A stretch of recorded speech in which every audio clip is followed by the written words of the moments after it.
Hi, this is Bobby Brown, and welcome to another fucking podcast. Truly a sight to behold. The man beat the once great champ, now a study in moppishness. No longer the victory-hungry stallion we've raced so many times before, but a pathetic, washed-up, aged ex-champion. All right, let's go. I think you know the guy. And I think you know him pretty damn well. His name is Izzy Presley. Izzy Presley. Izzy Presley. Izzy Presley. Izzy Presley. Izzy Presley. Izzy Presley. What's my name? Say my name, bitch! My good friend, Izzy Presley. Izzy Presley. Izzy Presley. Izzy Presley. Ouch! Izzy Presley. Whoa, that sounds a little weird. Izzy Presley. Izzy Presley. Izzy Presley, the heaviest, girthiest rock DJ around. Hey, this is Jeff LeBar. You listen to Izzy Presley. Those aren't pillows. Hello, Las Vegas. Hello, world. Hello, my loyal minions. It is good to see you. It's always good to be seen. I'm Izzy Presley. I'm the host of the program. Currently right now alone, but that will change in just a little bit because Dawson's triumphant return, ladies and gentlemen. That's right. Mike Dawson is back. He had family stuff he was dealing with, and he's back. And we are going to interview Daniel Bukszpan. He's an author, and he's put out a lot of great books. The current book is this, Rush and 2112, 50 Years. It is very, very, very well done. We're going to dive deep into that. And it's going to be a Dawson fest because Dawson loves Rush. I am not a Rush guy. But you all know that. And that's okay. I appreciate good art. This book is a piece of good art. And Dawson's going to geek out on Rush. I'm going to sit back and, just be a sniper. Jump in when I have to jump in. Hope you guys enjoyed the shows that we had up. The Del James show was great. Had the return of the mighty Hall of Famer, Paul Gargano. And last week with Minnesota Pete Campbell from Axe Dragger. I always want to say Grinder for some reason. Axe Grinder, but that sounds a little fruity. Not that there's anything wrong with that. We will have this month's edition of Dating Tips from Porn Stars. And this month, we are featuring the icon. I'm assuming she's in the Hall of Fame, if there is a Hall of Fame. And I'm assuming a lot of you have painted your walls while enjoying her work. Ladies and gentlemen, mostly dudes. We are going to be talking about Rush, so it's mostly dudes. The icon, Christy Canyon. She will be doing Dating Tips from Porn Stars. Of course, those all recorded at the AVNs in January here in fabulous Las Vegas, Nevada. If you are hearing this or watching this Friday or Saturday, well, kids, you could be listening to this ad-free. You could have heard it on Monday night. That's right. If you had joined the Patreon, patreon.com/RealIzzyPresley. It's only $5 a month. You get 4 or so shows a week that are just for the Patreon, plus this show as well. But you get this before it comes out. You get it ad-free. Why would you want to sit and listen to ads? I mean, you get all this great content for only $5 a month. Join the miniondom. Be a minion. Be a loyal minion, ladies and gentlemen. Patreon.com/RealIzzyPresley. It's right down here. Right down here. Come and join the fun. Find me on all the socials, Real Izzy Presley, Twitter, Instagram, and Facebook. Show pages and other effing podcasts on the Facebook. And if you are coming to Las Vegas, if you're coming to fabulous Las Vegas, you're going to get married. I can do that. I am a licensed officiant, ladies and gentlemen, folks, kind friends. Hit me up, IzzyPresley.com. Everything can be found at IzzyPresley.com, even the Cameo. You can get me on Cameo if you want. So there's that. Ladies and gentlemen, without further ado, we are going to go to dating tips from porn stars with the icon, Christy Canyon. And right after that, Daniel Bukszpan, talking about this great book, Rush and 2112, 50 Years. It is another fucking podcast. And now it's time for dating tips from porn stars.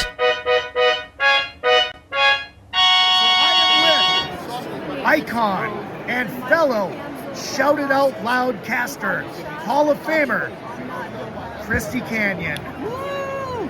And we are going to do dating tips from porn stars. From or for? From. So Okay. this is for losers like me who can't get dates. So you're expecting me to give you advice? Yes. Don't take anything too literally. It's Public all fun. service announcement. It's all fun. Question number 1. Do you prefer a cheesy pickup line, a subtle joke, or a random high? Subtle joke mixed with a random high. No cheesy lines. What's the best cheesy line you've ever heard? Heaven must have lost an angel, or something like that. All right. So, do you prefer the flirty long game, or just a guy that's straight out blunt? The flirty long game or what? Or just a guy that's straight out blunt? I'm straight out blunt. Like I'm seeing someone, I'm like, oh, did I mention that you're my boyfriend now? I don't mess around. I love it. So, first date, would you prefer a low-key dive bar, a high-class dinner, or an activity? Not an activity. Although I do go bowling. I like them all. Bowling's First great. date, I don't really care, actually. I'll do first date, not an activity. I'm thinking a nice restaurant the first date, but I'm down and dirty and I will go to the bar. I love We it. can do both. Let's go eat and then go to a bar. All right, so here's one for a lot of us in this day and age. What's the best way to break the ice online? I'm going to tell you something. I have never dated online. I've never done a dating app. I don't personally, because I'll see somebody at the market and I'm like, you're hot, want to go out? Like, I'm very aggressive when Okay. so I'm not the right one to ask for that because I have never done online dating. I'm glad it's there. Right. You hear great stories, not so great, but it hasn't been in my bag yet. And never will be. Lastly, Yes. does size matter? Yes. I prefer 5 to 7 inches. Porn, you know what, is great for a scene for an hour. There was a weekend. I fucked Shawn Michaels all weekend in the 90s. I couldn't walk for 3 days. And I think I had a boyfriend, and I'm like, I think I've been used to infection. Like, I didn't, but I was like, I can't fuck right now. Like, that's the thing. Like, I don't mind big dick, Right. but I prefer a solid average dick size. God bless you. And let me tell you, I was on Sirius XM for 18 years. 90% of the girls that were asked that question, they're like, I don't want that big fucking 10 inches every night. 1 or 2 would be like, yeah, the bigger the better. And I'm like, I don't, I like a good solid one because I could do you all night long. That was dating tips from porn stars. Now back to another effing podcast with Izzy Presley. All right, ladies and gentlemen, we are back. That was dating tips from porn stars with the icon, Christy Canyon. That's right, recorded at the AVNs. And before we get into this, it is 3:16, and I did not do this at the top of the show. Ladies and gentlemen, in the words of my close personal friend, Stone Cold Steve Austin, crack one for the working man. Cheers, boys. Wow. By the way, it's 10:30 in the morning on a Monday. Well, I'm only having one. Ladies and gentlemen, welcome back to the show. The co-host and the Hall of Famer, Mike Dawson from the Adam Carolla Show and the Water Cooler. It's good to be here. And welcoming for the first time, and hopefully not the last, because we do a lot of geek out music stuff on this show, ladies and gentlemen. Daniel Bukszpan has this great new book called Rush and 2112, 50 Years. Yeah, very, very cool stuff. First of all, Daniel, how long ago did you start doing this? And was it just a coincidence that this reunion tour just happened? It was 1,000,000,000% a coincidence. We had no idea they were planning that. We also had no idea that 3 days after the book comes out, there's the Grace Under Pressure box set. Mm-hmm. This all just happened. We intended none of it. But wow, did we get lucky that things worked out the way they did. Yeah. So right. When did you start planning this? And what was obviously the inspiration was 2112, 50 years. But when did that idea hit you? Because you've done other 50 years books. You did another Rush book. You did a Maiden book. Did a lot of stuff. Mm-hmm. Well, I did Rush at 50 in 2024, and that's this career spanning thing. And I figured like, well, that's it. I think I've said everything I have to say about this band. Then the publisher gets back to me a little while later, and they're like, do you want to do a book about 2112? I did not hesitate. It might have been a microsecond of thought before I said yes. Yeah. And honestly, if they asked me to do another one tomorrow, I would say yes. I just can go on about this band forever. Yeah. Just ask my wife. I can go on about this band forever. Yeah. What was really interesting to me about it is usually if you're going to, isolate one Rush album as like the one to talk about, it's going to be Moving Pictures because that was their biggest hit. Tom Sawyer is on, all that. 2112 is certainly by the fandom is considered a very important album for them and, really the one that opened the door, but you don't see as much coverage of it. So for me, it was like, this is a really ripe opportunity to, get into a lot of different things that maybe some people even haven't talked about yet. Where with Moving Pictures, I think people have talked about it. Well, it is a lifelong argument amongst Rush fans, 2112 or Moving Pictures. Yeah. And each of them are important in their own way. But regarding, Daniel, what you said about it was just kind of a coincidence that this whole thing kind of happened with the 50 tour and all of that. A very good friend of mine, Angela Petrilli, said to me the other day, she said, life is always on time. Yeah. So, there is no coincidence. It's happening when it's supposed to happen. And I got to tell you, man, this was supposed to happen. Thank you. I have never been so thrilled to get something in the mail as I was to get Rush in 2112, 50 years. Now, first question that I have for you, Daniel, is who is the greatest band in the world and why is it Rush? Oh, okay.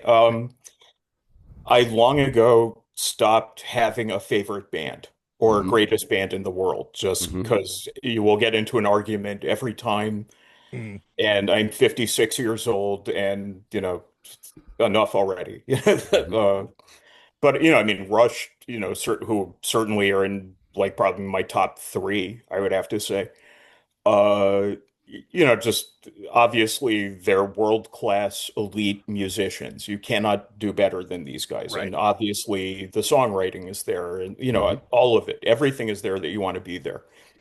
But there's something else. And I talked about it a little bit at the beginning of the book, where the Terry Brown era, like the first 9 records, basically, there's a specific sound to that. Yes. And a specific atmosphere to that, people who listen to them a lot are sensitive to and get a little something extra out of it. To this day, I couldn't really tell you what it is. I don't know what that secret sauce was that makes those records what they are.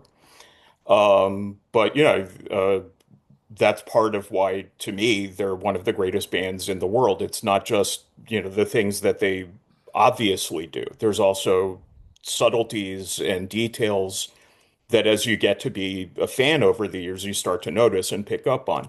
And there's also just so much depth to what they're doing. you know, I mean, obviously, they, you know, they have stuff like I Think I'm Going Bald, you know, which is a little Right. throwaway. On Caress of Steel. Yeah, but see, I'm talking to you like you know everything. Exactly. Yeah. But yes, I should remember you may have listeners who tuned in for Christy Canyon who don't know Rush as Well, well. I just figured, you know, because it's going to be a predominantly male, you know, a male audience for this, and props to being a Rush fan who has a wife, by the way. Thank you. I figured, yeah, this is a good one to have Christy Canyon on because it might draw some more dudes in. You know, why not? Yeah, totally. No, there's there's probably a pipeline there for sure. Sorry, no, but I mean, there's just a lot of depth to what they do, and and you know, I've been listening to them now for decades, and what I loved about them when I first heard them, that's still there for me. But as the years have gone by, you know, I feel like the experience of listening to their music has evolved with me to the point where now I'm 56 years old and I not only still get out of it what I got out of it the first time, but when was the first time? When was your starting point with Rush? Because I'll admit it, I'm not a Rush guy, but I appreciate good art, and this book is great art. It's phenomenal. But what is your starting point? Where's your jump in point with Rush? Well, I mean, the very first thing I ever heard was it was the music video for Distant Early Warning on Grace Under Pressure. Yes. I was in the glory days of MTV. Yeah, and I mean, that's, you know, I'm Gen X, and like all the music that really made its way to me when I was a teenager was through, not all of it, but a lot of it was through MTV. I thought it was a really interesting video. The song was good. You can't beat the little kid riding the bomb on the way down, you know, but for whatever reason, it didn't totally make the sale. What made the sale was hearing the song Free Will on Permanent Waves and that guitar solo. The second I heard that, I was in, and I never came out. And I don't want to come out. It was just, I was so blown away by it. And, you know, I mean, I knew they were great musicians already, and I certainly knew they could play. But there was just something about that one little moment where, you know, when he's going to, like, it's like 32nd notes or 64th notes or something like that.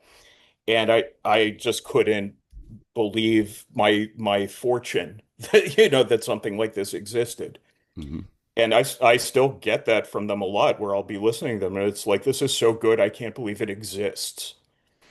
That's rare. That is very rare. You do not get that a lot with, you know, maybe the Beatles, maybe Black Sabbath. Not too many other people, you know, but, you know, Rush are just so distinct and so unique in what they do. That in my view, they don't really have a lot of competition. Nothing else really sounds like that. Right. Even bands who cite them as a primary influence, like, you know, like Dream Theater, for example. When I listen to them, I can tell they've listened to Rush and have kind of taken it all in, but they don't sound like them. Right. No one sounds like them to this day. You know, and they've stayed that way. Which is incredible. You know, they've always been a little bit on the outside and a little bit of a cult, but massively popular at the same time. So you can't really compare them to anybody, I don't think. I mean, there's no one I can think of except maybe the Grateful Dead that has been so outside the mainstream, and it doesn't matter at all. Right. Well, one thing I would say to add to that, one difference between Rush and, say, the Grateful Dead is the Grateful Dead always had that Grateful Dead sound. Yeah. The Grateful Dead was always the Grateful Dead consistently all the way through. You know what you're going to get. One thing that you point out in the introduction to this book, and I just want to read this. The three members of Rush were uncompromising in their pursuit of stylistic change, so you can't really say there's a Rush sound. It was always evolving. And as we get to this fourth studio album, 2112, although it is very similar from some songs on previous works, this was a whole new thing. And the story of how 2112 came to be, I mean, can you get into this a little bit, Daniel? Because Rush was in trouble. they were not going to be re-signed. The label is begging them for a hit. And what do? They gave them one, actually, but not the way the label asked for it. You know, they're Right. like, we want a hit single, all that. And what I've been saying is that the 2112 suite itself, all 20 minutes of it, that was the single. That was the world's longest single. But it did it. You know, that's what opened the door for them. And it did for them what a single is supposed, like it did for them what Beth did for Kiss. That opened the, you know, and that was an accident. You know, that was the B side, I think. Yeah, B-side to Detroit Rock City. I'm a Kiss Right. target. Oh, okay. No, but you know what they just Rush just were not consciously looking for that. And I think the idea of like, okay, we have to sit down and somehow come up with like, you know, 3 minutes of music that, you know, that can sit alongside like the Bay City Rollers and Debbie Boone and, you know, the stuff that was on the radio at the time. I just can't picture that. Right. Unless someone else wrote the song for them. Like, you know, like if Desmond Child came in and wrote a song for them, maybe. Right. But it's just not who they were. And yeah, I mean their attitude was like, we don't do that. We do not want to compromise one bit on our music, and let's just make a record we really believe in. And if it's a disaster, then at least we made a record we like. You know, because there's also you can make a hit single and do all the stuff the label is asking for, and the record still doesn't sell. It's no guarantee of anything. You know, I mean, I don't have to tell you guys about the millions of bands with the label behind them and lots of money and all, and it's the public still has to like it. That's the thing. And the public liked 2112. And if anything, what I've noticed about Rush is as long as there was some kind of direct line from the music to the fans, it was successful. Like, you know, the famous story of WMMS Cleveland DJ Donna Halper playing Working Man for the first time. They weren't even on a label at the time because no one liked them or wanted to touch them. But she puts on Working Man, the phones light up. And as long as Rush music has a direct line to Rush fans, it works. Just the industry has to get out of the way. That's really the thing. I generally absolutely hate the music industry and think all they do is ruin music. Yeah. What's going on right now with the Rock and Roll Hall of Fame and who they're inducting and not inducting, to me, goes a long way towards saying the music industry doesn't care about music. Right. Yeah, that's a whole nother podcast. Oh yeah. Is it though? Because I mean, the music that's lasted, like that, you know, and I mean, a lot of it is in my book. You know, like Iron Maiden. It doesn't matter if they don't get into the Rock and Roll Hall of Fame. Right. In fact, I feel like they should be proud not to. That means the music is good, in my opinion. Yeah, and the only reason Rush got in is because the fans did this massive write-in campaign for years. Right. So they've always been cool with the fans, and they've always been cool with the people who actually go out there and buy records. You know, and getting recognized by, you know, the august body that is the Rock Hall is just not important. And I don't think they ever care. You know, they were happy to get the award, but they just don't care about that stuff. They care about, as exemplified in Alex Lifeson's acceptance speech, where all he said was blah, blah, blah, blah, blah for about 3.5 minutes. Yeah, I mean, he said that was just for fun and like as a joke, but I really interpret it as like, he is giving the Rock and Roll Hall of Fame with this speech exactly the amount of respect they deserve, which is none. Yes. And God bless him for that. No, but I mean, if none of that had happened, if they had never gotten in, you know, if they were never recognized by critics, we wouldn't care. It's not about that, and it's not about the industry. And you know, I would say the same is true of Kiss and a lot of bands where they, you know, zero respect. But the fans will go to the mat for them. To me, those are just always the best bands, are the ones where it's just about the music and nothing else. Those are the people to listen to. Yeah, you had mentioned Terry Brown Yeah. earlier, and that he had worked with Rush for the first 9 records. Was he almost? Are these records possible, or would they sound the same without him? And is he almost at this point a 4th member of Rush?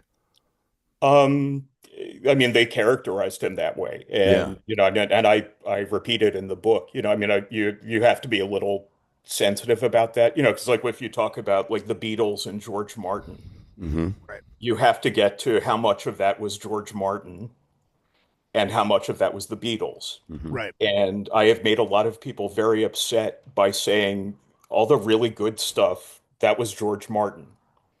I can see your phones lighting up right now. And the less he was involved, I just felt like the quality sort of fell off. And so to me, he's the 5th Beatle, and it needed to be. With Terry, it's a little different. I had the privilege of interviewing the guy, and he's a gentleman of the highest order. And he just really saw it as like, no, it was just a fun collaborative atmosphere in the studio, and they were willing to, work in spontaneous ideas. Like they came in totally prepared. And everyone I've ever talked to who worked with the band said they were the most prepared band they've ever worked with. Like there was no like, oh, I don't know, we'll figure it out in the studio. Like they just didn't do that. But they were totally willing, if some cool idea came up, to throw it on the record. The song Tears on side 2 has this Mellotron arrangement by Hugh Syme, who did all their album covers. And that just came about because they're sitting there tracking the song. Hugh Syme is in the studio because he would hang out in the studio with them, and that was just sort of the nature of the relationship. And he goes, "Oh, maybe some flutes might be nice here, something." And the response is, "Oh, go down the hall to the piano and work something out, and we'll put that on the record." He did. They loved it, and that's what you hear today. And there was a lot of that. And my concept of Rush was no spontaneity is allowed, no smiling. Everything is very serious. Follow the diagram for how everything is supposed to go. I think that's how they're perceived a lot. Yeah. And it's just not true. It was according to Terry, it was a very fun atmosphere, and everyone I talked to for both books said those 3 guys were just funny, like hilariously funny. One of the guys said gut-bustingly funny. That it was like working with the 3 Stooges. Just not at all what you would think. Right. And to this day, they have a sense of humor. I think they surprised a lot of people with, like Trailer Park Boys. Yeah, exactly. And all their association with the South Park guys. But they were always like that. And, I mean, even in 1981, they did something with SETV. Yeah. Take off. It's a beauty way to go. Take Exactly. off. Yeah. But I think for a lot of people, they just believe like this music is so serious and so complex. There's no way you would ever see these guys crack a smile. Right. Not true. Well, it even goes down to that last tour they did where they changed the set, changed the background, and I think the last set they had like a fucking washing machine on stage, doing laundry. Yeah, well, that was because someone told them you need a better stage show. You need to put some stuff on your stage. So they put washing machines. Yeah. And I think they did rotisserie chickens once. Yes. Yeah, I was at that show as well. It all means they're not playing the game. Right. And they're being themselves. Yes. And that's great. I wish we had more of that out there. Taking it back to not playing the game and the recording of 2112, first of all, just if you could remind us about how long it took Rush to produce this record and where they recorded it. I don't remember. They recorded it at Le Studio in Morin Heights in Quebec, I believe. Okay. And it took them about a month. Okay. And when you hear that it took them a month, that's like... It's a relatively short time. That's nothing. That's Yes. nothing. You know, you hear about these albums now where it's like we were in the studio for 3 years. Right. That The sort of Eagles, I thing. believe, took 3 years to do the long run. How about Chinese democracy? Right. Yeah. No, 13, forget that, dude. 13, China will yeah. have democracy before we'll have that record. Yeah, you know, I mean, I don't know if you ever heard that record when it came out, but my God, there's just nothing about that should have taken that long. Right. Right, exactly. Right. But you know, no one talks about Guns N' Roses as the most prepared band they've ever worked with, who Right. had demos ready when they got to the studio. No, it's a different animal entirely. Well, it was also a different time too, because you always you keep going back to Kiss, and I can't count past Peter Criss, which is one of the reasons I'm not a Rush guy. But but like 2 albums a year. That's They crazy. would Yeah. get off tour, go in the studio, go back on tour, and it was like they would write in the studio, write on tour, and then boom, there it is. Let's get back, and that's kind of what it was in the '70s. So the fact it only took them a month to do this, it's not really shocking to me, considering the time it was. They had 2 albums in 1975. Rush did. They had Fly By Night and Caress of Steel. And the great author Martin Popoff, who I have the great fortune actually to be promoting my book at. That's exactly what I was getting to. The fact that they recorded Destroyer and Rock and Roll Over, which are 2 of their seminal albums in the same year. That's crazy. That's absolutely, and then and a live album was also expected, and it's just crazy busy. But the Beatles did 2 albums a year, and for a while that was the norm. That was expected. But no, we're not we're not living in that time anymore. Right. Unfortunately. Well, actually, from what I'm gathering, 2112 is kind of like Kiss Alive, because it was their last chance. And it was right place, right time. It hit. Yeah, that's exactly right. And but I mean, again, it goes to show that you never really know what people are going to respond to. There's not a lot of enthusiasm today for double live albums. Right. But at the time, I think Kiss Alive is why Rush made their live album All the World to Stage the following year. Was like Kiss Alive hit. Frampton Comes Alive comes out, and just generally it's like, oh, double live albums, everyone's got to have one. Right. I think the way it went was 2112 comes out April 1st, 1976. In June, they record these concerts at Massey Hall in Toronto, and in September they're released as All the World's a Stage. So that's not even 6 months. That's bonkers. I can't even imagine that. Right. Yeah. But the fact is, it's one of their best studio albums and one of their best live albums. So maybe there's just something about the constant activity that keeps you sharp and really producing good stuff. I don't know if waiting 10 years between albums really helps. There are not a lot of albums I can think of where there was like a 10-year break or something like that, where what they came back with was worth waiting 10 years, Right. Well, it's funny. Go ahead, Dawson. I was just gonna make a point. But like even today, LA Guns puts out a record every year.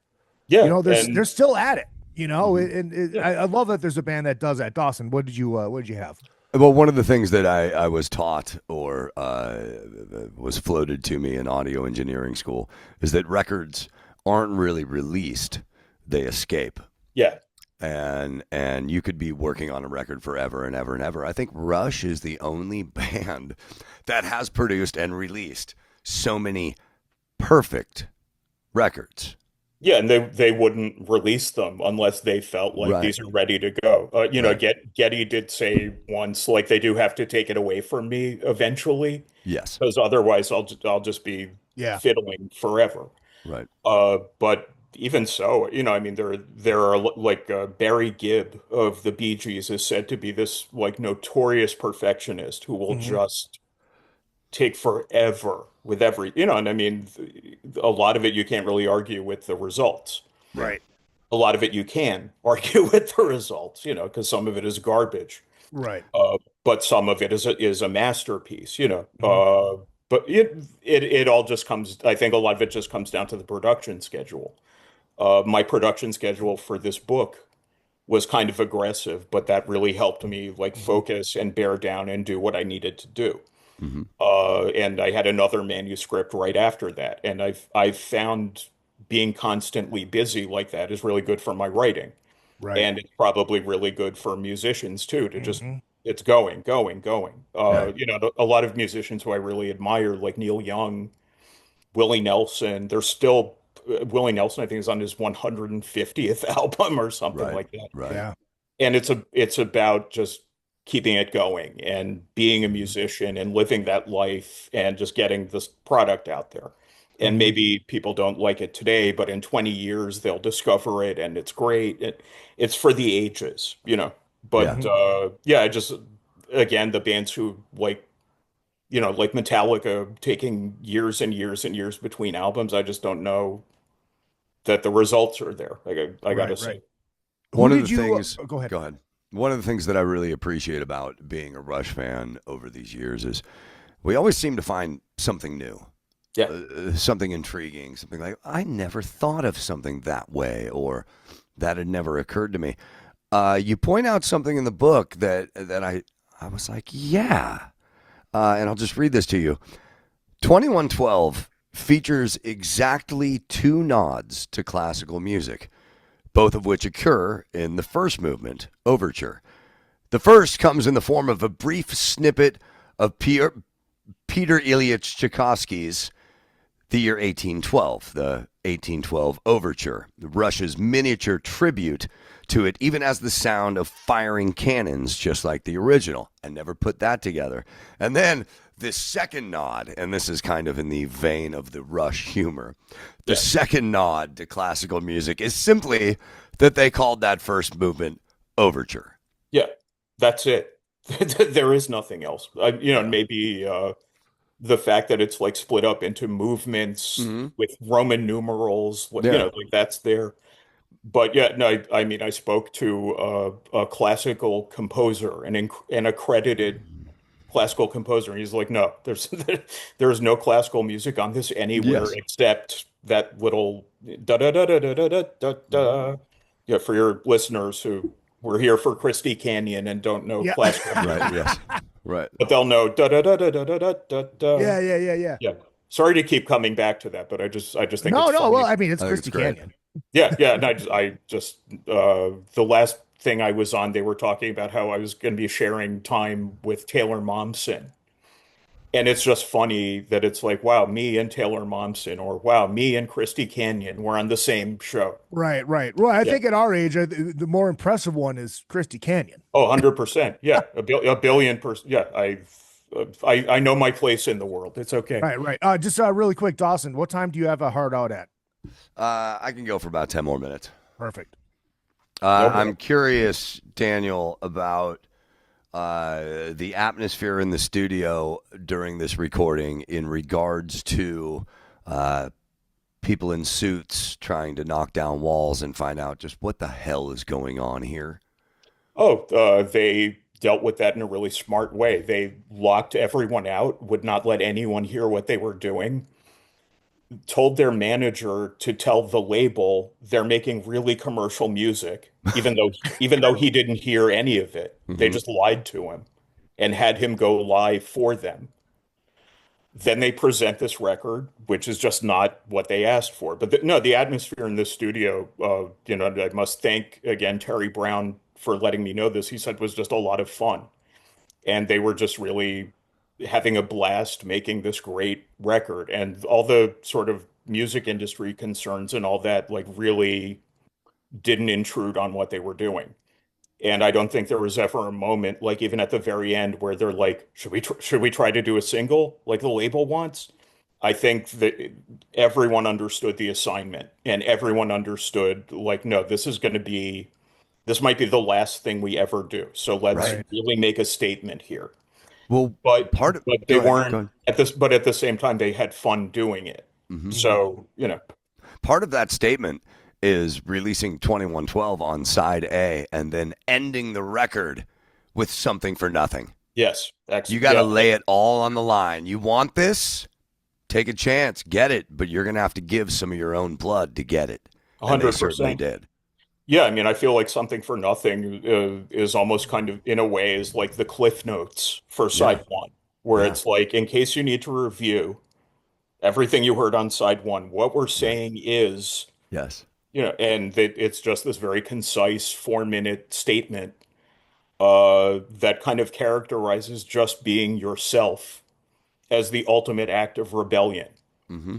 And that whatever you do in life, you have achieved a kind of greatness just by being yourself. So there's, what you own is your own kingdom, what you do is your own glory, what you live is your own power, what you live is your own story.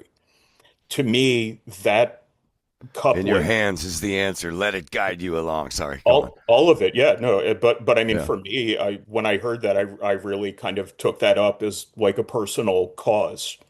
And is really just how I try to live my life. And Yeah. where it's like, this may all come to nothing, but it doesn't matter. Just do what matters to you. And, you guys are doing it right now with this show where it's like, if I may speak bluntly, you're basically saying, fuck everybody. We want to just do this and too bad. And, maybe the economy supports it, maybe it doesn't. I mean, I know I've done a show like what you guys are doing, and it's a lot harder than a lot of people realize. I don't think they understand how much. Dude, honestly, I jokingly named this show Another Fucking Podcast in 2013.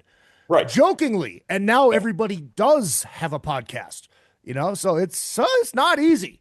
But oh yeah, well, I mean, I think COVID, suddenly everyone was like, well, we're never going outside again. I might as well do a podcast, but you were calling it Another Fucking Podcast 7 years before that. Yeah. Right.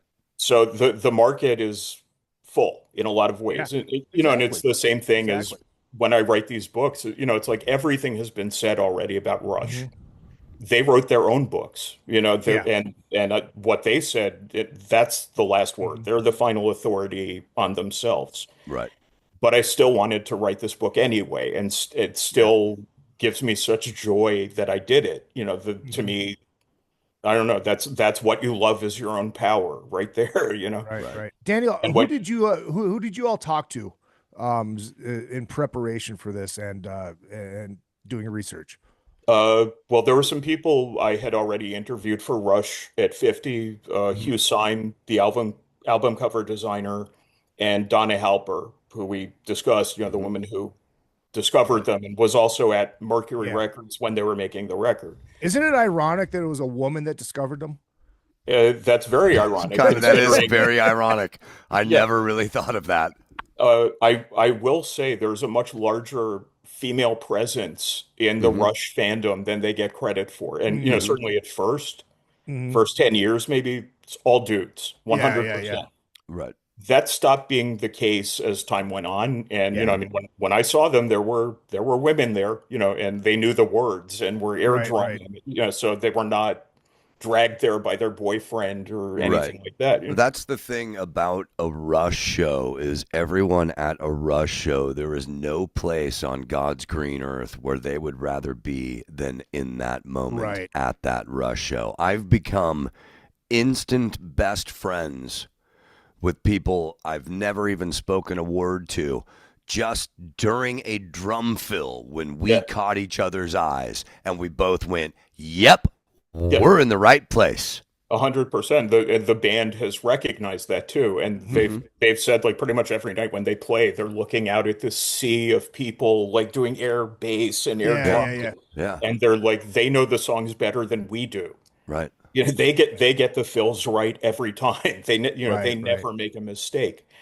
I mean, again, other than the Grateful Dead, I just can't think of a more dedicated fan base. The only thing the Grateful Dead has on them is all their fans dropped out of society to follow them everywhere. Where Rush fans have jobs. Yeah. Well, it's funny, and this is the last thing on the girl part of it. I'm good friends with Eric Martin from Mr. Big, and he told me that they opened for Rush. They're on tour with Rush, and that was when Mr. Big was on top of the world with To Be With You. And he goes, Rush loved us, there was girls at the show because they came to Yeah. see us. Yeah, 100. Rush actually speak very fondly of the time when Mr. Big was on the road with them. I think that was a good pairing. Yeah. Eventually, they stopped having opening acts, which I think was probably the right move because I saw them with Candlebox opening. That's a bad idea. Yeah. Yeah, I my love take- Candlebox, but it's not right. Whoever you are, you just don't want to open for Rush, period. Yeah. Like the fans gave Mr. Big a lot more of a fair shake from, and it was cool that they were there. But like on the Power Windows tour, they had the Fabulous Thunderbirds open for them. That's and that's again nothing against the Fabulous Thunderbirds. Right. Jimmy Vaughn is an amazing guitar player. You're not going to have Kim Wilson is a fantastic vocalist. Yeah, exactly. But I mean, it's like chocolate and beer. It's just not.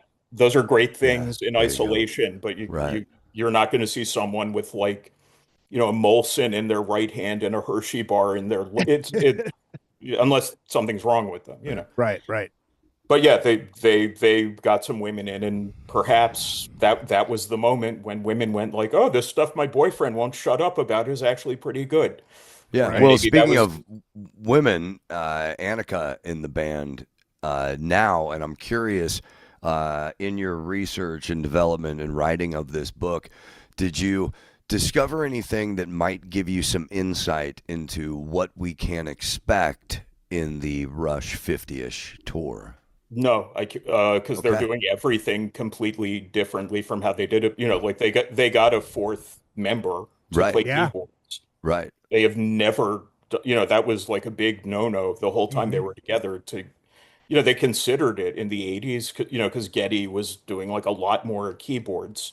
Yeah. And he was a busy guy. He's probably the busiest guy on stage there. And for a minute, they were like, well, maybe we get an outside keyboard player just for the tour. But they decided, no, the three of us get along really well, and there's no problem. And if we introduce someone else into it, it's like if you're married and you're like, can we have another wife come in also? Like, how would that, there will be problems. Isn't it ironic that the bands that stay together the longest are the trios?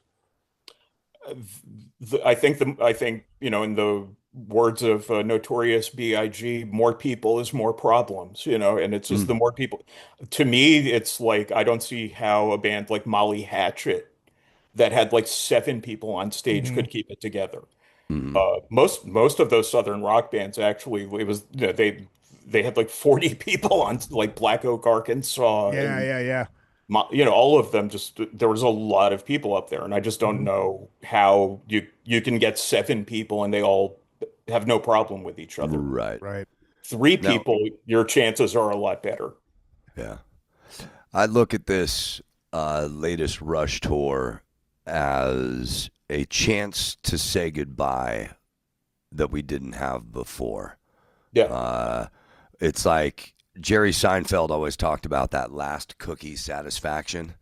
If you keep reaching into the bag and grabbing the cookie, and then you reach into the bag and there's no more cookies, you have an empty feeling.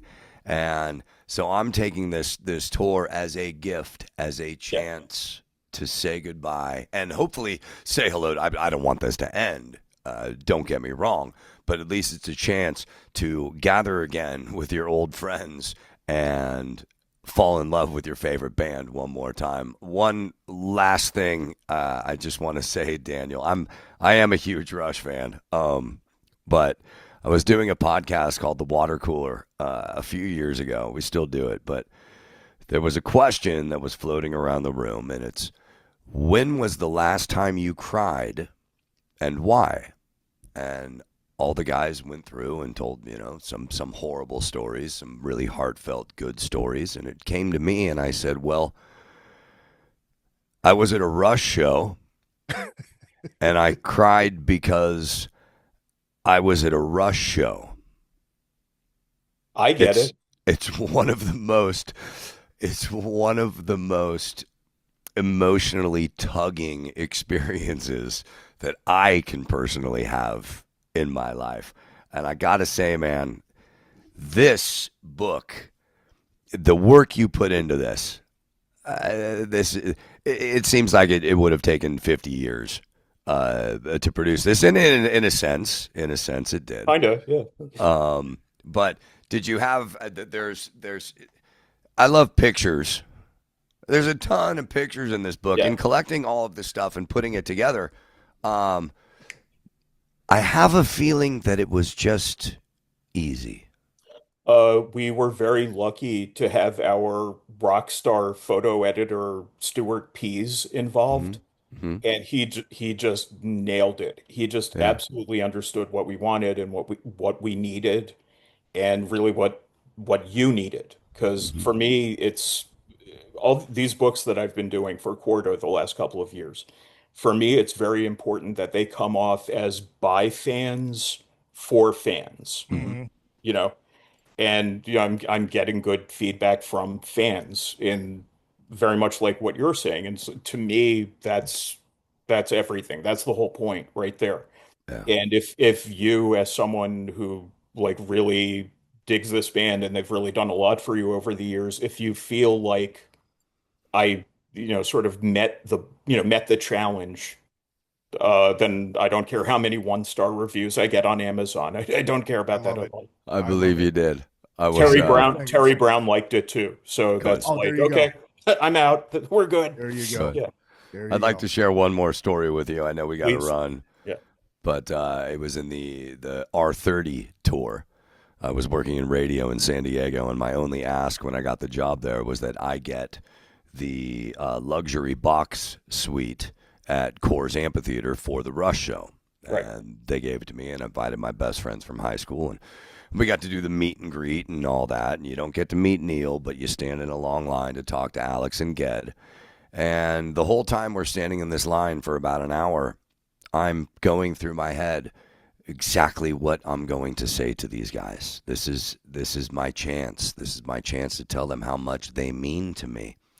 And I get up there with Alex and Getty, and I open my mouth and I said, "Hi," and that was it. And it was enough. It was enough. Yeah, but what the hell are you really going to say after years and years of their music and everything it's meant? Trying to put that into words. And takes a book. But even so, I could keep going. My God, just what this music has meant to me over the years. And if I did ever meet them, I'd just be like, I don't know what. Yep. What are you going to say besides "You're awesome"? Yeah. Which is but that's so inadequate. But at the same time, it's like you hope they see your enthusiasm, and the whole line of people you were waiting on with also probably had the exact same experience you did. Of like, I'm finally meeting these guys. I have so much to say. They helped me when I got through my divorce. And then you meet them, and it's like, but it's okay, Exactly. Daniel, if people want to get the book, where can they get it? It's on Amazon, BarnesandNoble.com, those wonderful places, or you could go to my website, notoriousbuk.com, and I'm doing autographed copies while supplies last. Oh, very cool. Yeah. Very cool. Very cool. That your website link will be in the description. Then they buy it straight from you. You take all the money on that, and they can get an autographed copy through the website. So I love it, Daniel. Dude, this is a blast, man. Thank you for coming on, and you are welcome. Anytime we got something that might fit your interest, we'll have you back. I've always got stupid crap to say about these topics. Like, ask my wife. So, yeah. Which is, thank you, Daniel. Because we talked about this before we started recording. That is, you are not Asia Buckspan. I am not. Yeah. That is your wife's computer. So. Yeah, I missed her Asia Buckspan. Yeah. This book is a fun great read. Job. And even for people who don't know that much about Rush, this is rock and roll history. This is the priests of the temples of Syrinx. Let's fucking go. I love this. Right. That's right. Daniel Buckspan, Mike Dawson. My name is Izzy Presley. This has been another effing podcast. On behalf of those two fine gentlemen, one, by the book, two, what I lack in talent, Make up for it in the cock.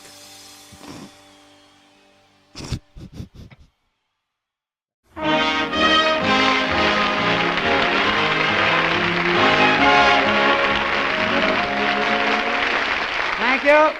Thank you very much. We're a little late. So say good night, Gracie. Good night. Good night.